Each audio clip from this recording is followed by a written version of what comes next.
Selamat pagi Indonesia. Anda menyaksikan seputar Bali terkini pukul 10 WITA bersama saya Santi Maharani. Dalam memberdayakan pertanian di wilayah Bangli, kedepannya akan ditata sesuai dengan kebutuhan wilayah. Mengingat Bangli juga sebagai wilayah pariwisata, maka pariwisata Bangli perlu dibangun berbasis budaya dan pariwisata. Hal tersebut diungkapkan oleh Ketua DPRD Kabupaten Bangli, Ngakan Made Kuta Parwata. Ketua DPRD Bangli Ngakan Made Kuta Parwata menyatakan pemerataan ekonomi di Bali perlu diwujudkan. Tidak hanya di bidang pariwisata saja, pembangunan di sektor pertanian juga perlu diupayakan. Seperti pembangunan infrastruktur untuk akses pertanian, Ngakan Made Kuta Parwata menegaskan potensi pertanian di wilayah Bangli harus dimanfaatkan dengan melihat kebutuhan pasar.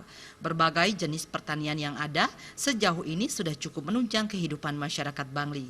Namun kedepannya yang perlu diupayakan yakni pengembangan pertanian yang berkembang ke arah pariwisata seperti pengembangan agrowisata serta pemberdayaan keberadaan subak.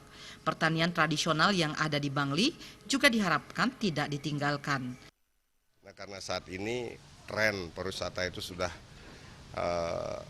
berkembang, nah keinginan kami kan ada sinkronisasi ini antara pertanian dengan pariwisata. Nah, seperti kita ketahui sudah banyak berkembang sebenarnya agrowisata yang ada. Dan Bangli memiliki potensi ini. Jadi ada 25 peraturan bupati terkait dengan desa wisata. Tentu ini potensi pertanian ini juga harus dilihat. Lebih lanjut, Ngakan Made Kuta Parwata menegaskan, kedepannya sosialisasi oleh pihak terkait sangat diperlukan dalam memberdayakan potensi pertanian yang ada. Jika wawasan para petani telah bertambah, maka pengembangan produksi pertanian pun akan semakin beragam. Darte, Bali TV.